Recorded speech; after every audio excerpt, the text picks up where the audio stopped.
Hi everyone, কেমন আছো তোমরা? নিশ্চয়ই দেখে বুঝতে পারছো আজকের ভিডিওটা totally get ready with me. তো আমি কোথায় যাচ্ছি, কি করছি, নিশ্চয়ই তোমাদের বলবো। আসলে আমার মেয়ের সামনেই মুখভাত, তাই বেশ কিছু ইনভিটেশন শুরু হয়ে গেছে। আমি সেরকমভাবে কোথাও যাচ্ছি না, কারণ আমার বাড়িতে মেয়ে আছে ছোট, তাকে রাখতে হচ্ছে।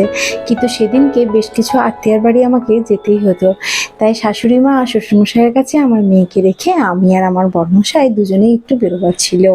তো ভাবলাম যখন যাচ্ছি, বেরোচ্ছি, রেডি হচ্ছি, তো তোমাদের সঙ্গে একটু ক্লিপিংস নিয়ে নিই শেয়ার করার জন্য। তো এই যে সেরকম কিছুই না, আমি ফেস ক্লিন করে প্রথমে একটু aloe vera gel as a moisturiser, তারপর একটা ফেস টিন্ট লাগিয়ে নিয়েছি। তারপরে এই যে চোখের কালি তো এখন বলবার নেই প্রচুর, কারণ এই যে মেয়ে ছোট, জানি না কতদিনে আমার এগুলো যাবে। আমার মনে হয় বোর্ড এক্সামের সময় তো এরকম হয়নি।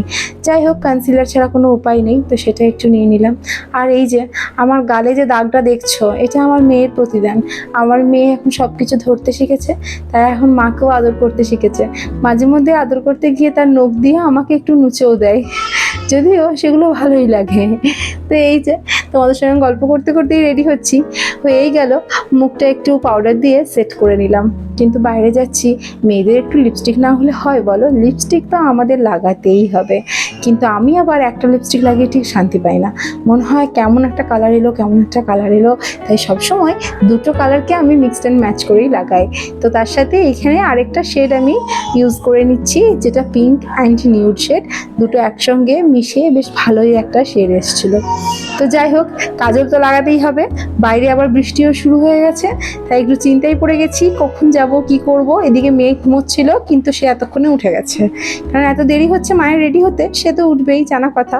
তো যাই হোক, শাড়ি ঠাড়ি পরেছি, শাড়িটাও খুব একটা পরা হয় না, শ্বশুরবাড়ি এলে কখনো কেমন কারো বাড়ি গেলে শাড়িটা বেশ পরা হয়। তো এই যে আমি রেডিও হয়ে গেছি, একটু তোমাদের সঙ্গে ক্যাট মেরে নিচ্ছিলাম আর কি। তো যাই হোক, এখন রেডি সেডি হয়ে বেরোতে হবে, তাই তাড়াহুড়োই করছি। ব্যাস হয়েই গেছে আমার, খালি কানে একটা ছোট্ট দুল পরে নিচ্ছি, কারণ কানে আমি সেরকম কিছুই পরতে পারি না, তাই এখন একটু পরে নিলাম আর কি।